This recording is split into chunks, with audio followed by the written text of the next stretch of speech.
Halo Sobat Hidup Baru, bagaimana kabarmu? Selamat datang kembali di podcast Makna Hidup, sebuah podcast yang inspiratif, komunikatif, dan edukatif dari Klinik Hidup Baru. Bersama saya, Dr. Felicia, yang akan menemani Sobat Hidup Baru berbincang-bincang seputar masalah kesehatan dengan para ahlinya. Di podcast episode kelima ini, bintang tamu kita adalah Dr. Rita Lahirin, Master Biomed Anti-Aging Medicine, Master Gizi, yang menempuh pendidikan dokter umumnya di FK Trisakti, Jakarta, melanjutkan Diploma in Family Practice Dermatology di National University of Singapore, S2 Ilmu Biomedik Kekukusan Anti-Aging Medicine di FK Udayana Bali, dan S2 Ilmu Gizi Klinik di FK Universitas Indonesia Jakarta, dan terakhir menempuh pendidikan S3 Ilmu Kedokteran di FK Udayana Bali. Halo dokter, apa kabar dokter? Baik banget. Oke. Sehat. Kita salam anti-aging pada semua pemirsa di podcast ya. Ya, podcast Makna Hidup ya dokter. Terima kasih ya dokter atas waktunya sudah datang ke sini. Oke, sama-sama. Saya juga terima kasih sudah diundang oleh podcast Makna Hidup Baru untuk hadir di sini. Oke, hari ini saya dan Dokter Rita akan ngobrol-ngobrol nih seputar pertanyaan yang paling sering ditanyakan oleh Sobat Hidup Baru seputar anti-aging. Kita langsung masuk nih ya dokter ke pertanyaan pertama, pertanyaan-pertanyaan yang paling sering ditanyakan Sobat Hidup Baru di rumah tentang anti-aging medicine. Boleh. Sebenarnya apa sih dokter definisi dari anti-aging medicine itu sendiri? Anti-aging medicine itu atau disingkat dengan AAM ya biasanya ya. Sebetulnya adalah suatu konsep baru dalam ilmu kedokteran yang membahas tentang penuaan. Bahwa penuaan itu dapat diperlambat atau dihambat. Nah, kemudian dibalikan kondisinya ke kondisi seperti orang muda yang sehat gitu ya. Nah, dari definisi ini kita bisa lihat bahwa anti-aging ini tidak hanya bergerak di bidang estetik. Estetik itu bagian dari anti-aging. Kalau berbicara tentang anti-aging, dia harus bicara secara keseluruhan. Maka akan dilihat nutrisinya bagaimana, exercise-nya, ya, aktivitasnya, genetiknya, itu semuanya akan dilihat ya di anti-aging. Oke, ini mungkin yang baru nih dokter diketahui oleh Sobat Hidup Baru. Kalau anti-aging ini ternyata holistik ya, nggak cuma tentang estetik atau yang kelihatan dari luar, tapi ternyata tubuh yang sehat itu juga adalah bagian dari anti-aging ya. Betul. Sehingga apa sih dokter sebenarnya tujuan dan manfaat perawatan anti-aging ini? Tujuan dan manfaat dari perawatan anti-aging tentu saja seperti tadi ya, mengembalikan kondisi tubuh sehat dan bugar sehingga dapat melakukan aktivitas sehari-hari dengan nyaman dan bahagia sampai Tuhan bilang udah selesai ya masa hidup kamu gitu. Kayak gitu ya. Jadi seperti pada orang yang diabetes ya, dia akan mengalami penuaan pada pankreas. Tentu saja orang yang pada diabetes itu bisa pasti dia melakukan aktivitas tapi tidak semaksimal pada saat dia sehat. Betul. Nah, disinilah peran anti-aging medicine ya. Dia ingin mengembalikan kondisi itu menjadi lebih sehat dan bugar ya gitu. Berbicara soal penuaan nih dokter, sebenarnya apa saja faktor-faktor yang menyebabkan penuaan atau penyebab-penyebab penuaan, terutama penuaan dini dokter? Sebenarnya apa saja sih dok? Oke, ada banyak faktor yang menyebabkan penuaan dan itu ditunjang oleh berbagai teori. Ya, kalau kita ngomong teori, waduh itu udah bisa seharian nggak selesai nih kita punya podcast. Ya, jadi dan teori-teori itu saling melengkapi ya. Jadi antara teori satu dengan teori yang lain itu saling melengkapi. Jadi tidak ada teori yang satu lebih benar daripada teori yang lain, juga enggak. Kita nggak bicara seperti itu. Nah, teori-teori itu seperti apa? Kayak teori radikal bebas ya. Kita tahu bahwa tubuh kita terdiri dari jutaan sel. Sel itu terdiri dari jutaan triliun atom. Nah, radikal bebas ini berbicara soal atom yang tidak berpasangan atau dengan istilah lain atom yang tidak stabil. Untuk menjadi stabil dia akan mengambil elektron di sekitarnya. Nah, proses ini akan berantai ya. Artinya bahwa kerusakan itu terjadi akan semakin luas. Nah, radikal bebas yang kita bilang itu ada banyak di sekitar kita radikal bebas. Entah itu dari sinar matahari ya. Entah itu dari makanan yang kita masak, betul. Entah itu dari polusi ya, dari udara yang buruk dan sebagainya. Atau teori wear and tear. Nah, kalau teori ini berbicara soal habis pakai ya. Semakin sering dipakai, dia akan semakin rusak. semakin cepat rusak. Nah, sekarang tergantung bagaimana dia memakainya. Mau diforsir seperti apa, maka kerusakan akan semakin besar dan semakin cepat. Atau ada lagi teori imunitas, ya. Semakin orang itu tua, kemampuan tubuh untuk mengenali dirinya sendiri dan benda asing itu menurun. Akibatnya apa? Akibatnya orang itu akan lebih mudah sakit. Ya, daya tahannya akan semakin menurun. Maka tidak heran pada saat pandemi COVID yang kemarin ini, karena sekarang kita udah nggak pandemi, PPKM udah lepas ya, itu banyak menyerang orang-orang tua. Betul. Terutama apa? Terutama yang menderita berbagai penyakit. Jadi orang tua plus. Komorbid ya, orang tua plus. Kenapa? Karena daya tahan tubuhnya itu menurun, ya. Atau teori lain adalah teori telomer. Ya. Telomer, saya sering lihat tuh, ada sekarang obat-obat telomer yang mengandung telomer, itu jelas bohong. Ya, karena telomer itu sebetulnya adalah, kalau kromosom dia ujungnya, dia mengandung DNA. Ya. Nah, fungsinya apa? Dia untuk melindungi kerusakan dari kromosom. Sel kita terus membelah. Kita diamnya, maka rambut ini akan rontok. Ya, rontok tentu aja ada batasnya. Kalau dia rontoknya banyak, lebih dari 100 lembar ya, katanya, dia mengalami kerontokan atau penyakit. Tapi keseharian aja pasti adalah 1-2 rambut kita yang rontok. Kenapa? Karena membelah. Ini dia akan semakin panjang. Itu karena dia membelah. Nah, pada saat sel membelah, nah itu telomer akan semakin pendek. Masalahnya seperti itu. Ya, jadi membelah lagi, makin pendek lagi, sampai pada akhirnya dia telomer tidak bisa melindungi lagi. Nah itu, dan atau misalnya selnya itu berhenti membelah, atau kita sebut apoptosis. Akumulasi yang itu terus-menerus akan menyebabkan terjadinya senescence, penuaan. Ya. Atau kita bicara lagi soal lemak misalnya. Lemak kita tahu banget, lemak itu bagus. Ya, fungsinya banyak, Dok. Dari dia sumber energi, segala macam lah, itu fungsi lemak. Dia juga penghasil hormon dan sebagainya. Tapi kalau dia terakumulasi atau berlebihan, atau kita sebut dengan obesitas, nah itu akan menjadi jelek. Ya, itu juga akan merangsang terjadinya penuaan lebih cepat. Kenapa? Karena obesitas akan mengundang berbagai penyakit juga. Jadi kalau boleh saya simpulkan, sebenarnya penuaan itu ada yang fisiologis, ada yang normal nih, semua orang mengalami ya dokter ya. Ada juga yang patologis ya dokter, yang sebenarnya masih bisa kita cegah atau masih bisa kendalikan supaya tidak mempercepat penuaan itu sendiri ya dokter ya. Sehingga muncul nih pertanyaan selanjutnya nih dokter dari Sobat Hidup Baru. Sebenarnya apa sih tanda-tanda penuaan dini yang sebenarnya bisa kita sadari nih dokter? Oke, penuaan dini adalah penuaan yang terjadi sebelum waktunya. Ya, misalnya usianya masih 25, tapi kok penampakannya umur 50 ya? Sedih banget ya. Sedih banget dokter. Jadi penuaan yang terjadi sebelum waktunya. Tanda-tandanya apa penuaan dininya itu? Adalah ya dia tidak bisa melakukan aktivitas seperti seharusnya. Ya, jadi harusnya dia bisa, misalnya kalau kita lari lah misalnya. Kalau orang usia 25 misalnya bisa lari misalnya 100 meter, misalnya ya, misalnya banget 100 meter. Nah dia yang harus 100 meter, jadi cuma 70 meter misalnya.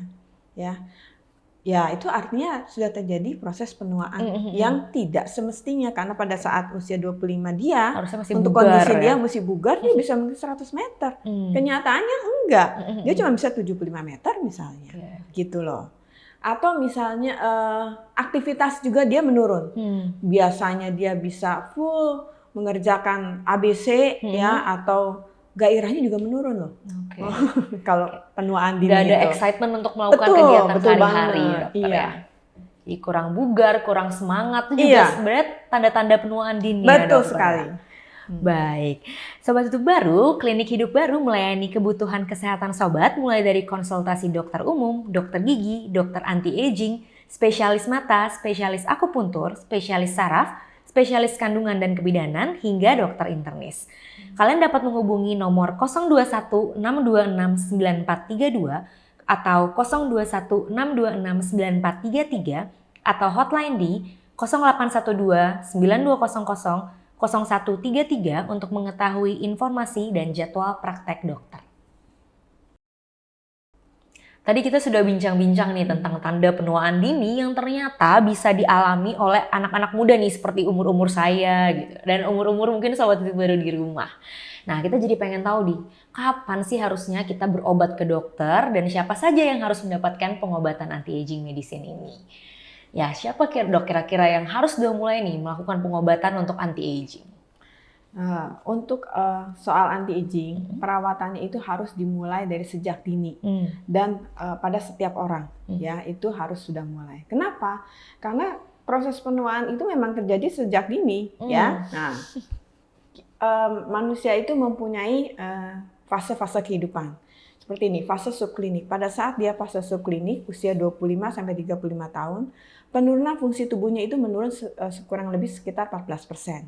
Pada saat dia usia 35 sampai 45 tahun, penurunan fungsi selnya itu sekitar 25%. Lebih dari 45 tahun, maka penurunan fungsi selnya itu lebih dari 25%.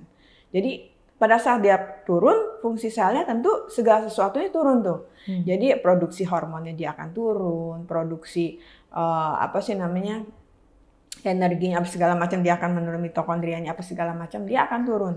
Ya, itu sebabnya dikatakan bahwa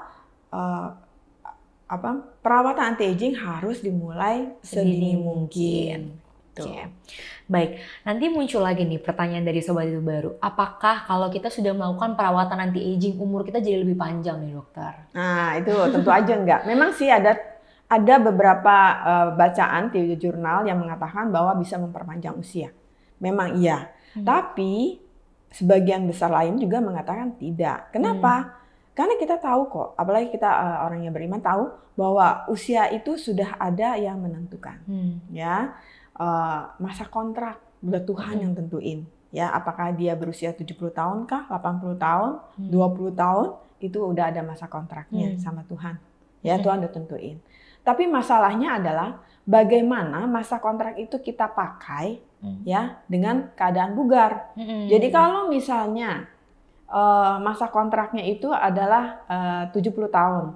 Biarlah 70 tahun itu bisa dinikmati dengan full. baik. Sampai pada akhirnya masa kontraknya habis gitu loh. Kalau memang usianya Tuhan cuma kasih 20 tahun, ya bersyukur aja. Nikmatin 20, tapi jangan sampai bolak-balik masuk rumah sakit. Ya, terkapar di rumah sakit, terkapar di ICU, ya jangan. Karena balik lagi ke tujuan dari pengobatan anti-aging itu sebenarnya supaya kita punya tubuh yang sehat dan bugar untuk menjalankan aktivitas kita ya dokter ya. Betul. Nah, adakah prosedur atau tindakan dokter yang akan dilakukan ketika kita mengikuti perawatan anti-aging ini? Oke. Nah, perawatan anti-aging, jadi seseorang yang datang dan berminat untuk melakukan perawatan anti-aging, dia akan dianalisa secara menyeluruh, ya. Dia akan ditanya itu segala riwayat penyakit, riwayat hidup dia yang berhubungan dengan penyakit. Jadi akan juga ditanya dari mulai dia bangun sampai dia tidur lagi, gitu. Nah, pada orang ini juga mungkin akan dilakukan dilakukan ada pemeriksaan lanjut seperti apa? Pemeriksaan laboratorium kah, atau mungkin ada pemeriksaan radiologi atau USG dan sebagainya. Nah, setelah hasil-hasil itu kita dapat, kita kompilasi semuanya, kita analisa, barulah kita tahu bahwa orang ini butuh apa, ya. Apakah dia cukup dengan perbaikan pola hidup? Apakah dia perlu ada suplemen? Ataukah dia perlu ada obat-obatan lain? Nah, lagi adalah orang-orang yang memang sudah menderita sakit. Pada orang-orang yang sudah menderita sakit, entah dia diabetes, entah dia hipertensi, segala macam. Maka pengobatan anti-aging aja bertujuan untuk mencegah supaya sakitnya itu terjadi komplikasi atau memberat gitu ya. Nah, tapi pengobatan pada orang-orang yang memang sudah menderita sakit, dia akan berkolaborasi dengan dokter-dokter spesialis yang bersangkutan. Ya, jadi saya udah sakit DM, saya berobat anti-aging saja, ya nggak bisa. Ya, makanya anti-aging itu karena tujuannya adalah membuat si orang DM ini tidak menjadi lebih sakit, tetap sehat, ya, dan terhindar dari segala macam komplikasi. Mencegah komplikasi, mencegah kematian dokter akibat penyakit yang dialami. Ya, betul. Baik. Oh iya Sobat Hidup Baru, tahu gak sih kalau Klinik Hidup Baru juga menyuguhkan konten-konten edukatif lainnya seputar kesehatan loh. Sobat Hidup Baru bisa langsung cek media sosial kami di Klinik Hidup Baru, mulai dari Instagram dan TikTok. Karena akan ada lebih banyak konten informatif lainnya yang dapat menghibur dan mengedukasi sobat. Jangan lupa ya untuk follow dan stay tune. Nah, Sobat Hidup Baru di rumah banyak yang nanya juga nih dokter, apakah kulit yang mengalami penuaan bisa kembali ke kondisi semula? Oke. Estetik memang adalah bagian dari perawatan anti-aging, ya. Tapi anti-aging itu bukan estetik. Sehingga pendekatan untuk penuaan kulit itu memang juga harus dilakukan secara menyeluruh. Jadi nggak cuma sebagai kulitnya aja, permukaannya aja, tapi secara menyeluruh. Misalnya nih, ya, pada orang penderita diabetes. Saya tadi ngomong memang diabetes ya. Pada orang sakit diabetes biasanya kulitnya kering. Orang kulit kering cenderung dia keriput. Ya, karena kering dia keriput. Nah, ditambah lagi kalau orang diabetes kalau gulanya lagi tinggi dia akan sering gatal. Gatal. Nah, pengobatannya bagaimana? Ya, tentu saja pada permukaan kulit akan dilakukan pelembapan dan segala macam. Tapi nggak cuma sekedar sampai situ, harus dalamnya juga. Artinya gulanya harus diturunin. Ya. Jadi perawatannya itu harus secara menyeluruh. Iya, betul. Luarnya doang kita terapi tapi dalamnya. Kalau cuma luar doang akan sangat apa ya? Bisa rebound. Iya, cepat sekali. Bisa balik lagi ke kondisi yang karena kering lagi. Karena etiologinya apa? Sebabnya nggak diberesin. Betul. Lalu apakah ada dokter makanan-makanan yang baiknya kita konsumsi ternyata untuk baik gitu untuk supaya tetap muda kulitnya atau supaya tetap sehat badannya gitu. Oke. Makanan itu sebetulnya banyak loh, Vel. Banyak sekali ada di sekitar kita. Tuhan menciptakan segala sesuatu cukup, ya, dan dengan harga yang terjangkau sebetulnya. Masalahnya manusianya ini. Manusianya lebih memilih makanan yang nikmat sesaat. Nikmat sesaat. Akibatnya membuat kondisi tubuh jadi tidak semaksimal seharusnya, ya. Nah, makanan yang nikmat seperti misalnya makanan yang tinggi gula, ya. Orang yang makanan yang tinggi gula gimana? Yang seperti apa? Manisan, es krim, segala macam minuman olahan, ya. Minuman olahan tuh nggak cuma kemasan sekarang, Vel, tuh banyak tuh boba-boba yang gula tinggi itu. Iya. Kafe juga udah berantakan tuh di luar ya. Terus apalagi tinggi garam. Ya, seperti jadi tinggi garam itu kayak makanan-makanan yang dikalengin. Ya, makanan dengan proses, ya. Nggak cuma telur asin, ikan asin, nggak cuma itu doang. Walaupun itu juga jelek, ya. Nah, kayak makanan-makanan gitu memang sih enak di mulut, ya. Gimana nggak enak sih nasi anget dengan ikan asin, sambal terasi. Aduh, saya juga suka tuh, ya. Tapi nggak boleh sering-sering, ya. Jadi makanan yang bagus gimana? Adalah makanan yang seminimal mungkin mengalami proses, ya, diproses dengan komposisi yang berimbang antara karbohidrat, protein, dan lemak. Dan harus disesuaikan juga dengan aktivitas badan kita. Jadi kalau orang yang nggak terlalu banyak beraktivitas, makannya sambar, ya dia obes lah. Obes akhirnya di penuaan. Akibatnya akan terjadi akumulasi lemak.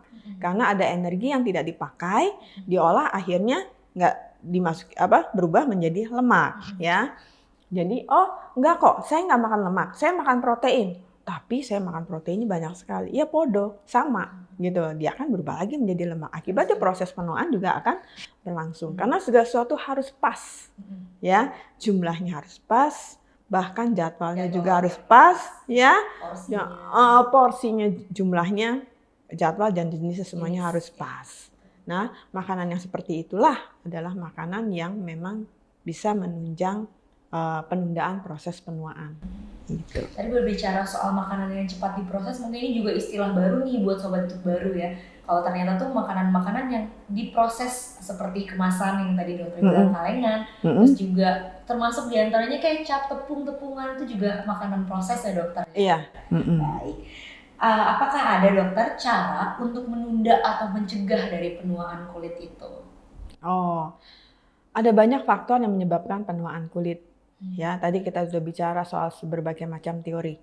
Ya, salah satunya adalah teori radikal bebas, ya. Entah itu matahari, penyakit degeneratif, itu obesitas, itu semuanya juga menyebabkan penuaan kulit. Nah, cara penundaannya gimana? Ya, balik-balik lagi harus dilihat dari penyebabnya. Penyebabnya apa? Ya itu yang ditunda. Bagaimana caranya? Ya tergantung lagi. Ya, kalau memang cuma sekedar misalnya jerawat, ya. Ya jerawat kalau memang bukan memang karena cuman kulit yang kotor gitu, ya memang akan lebih mudah ya. Tapi kalau penyebabnya adalah orangnya itu stres, karena manajemen stres itu termasuk dalam treatment anti-aging ya. Nah itu harus diberesin. Atau misalnya penyebabnya adalah kelainan hormon ternyata ya. Nah itu nggak bisa tuh. Saya cuman beresin wajahnya enggak, itu kan yang ada di wajah kita, yang ada di kulit kita adalah pancaran apa yang ada di dalam kita. Beresin dulu yang di dalam, otomatis yang keluar akan lebih baik gitu.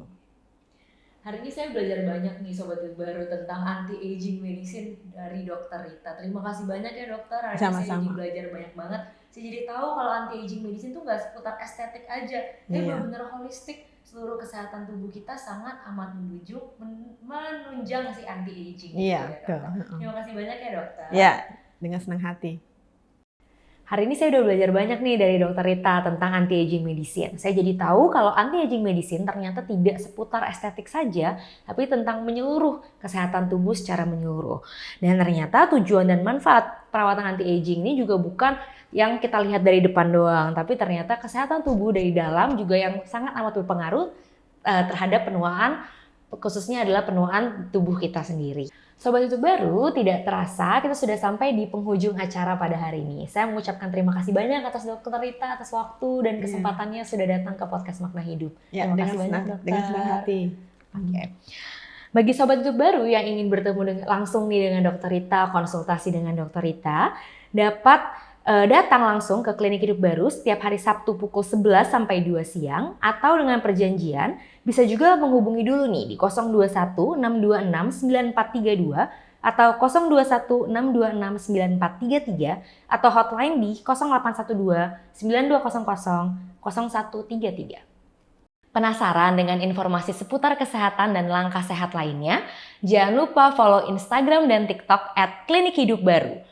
Subscribe channel ini, like videonya, share ke teman-teman yang membutuhkan, dan jangan lupa aktifkan bel notifikasi agar tidak tertinggal informasi dari kami. Nantikan terus podcast Makna Hidup hanya di channel Klinik Hidup Baru. Bersama Makna Hidup, hidup sehat lebih bermakna.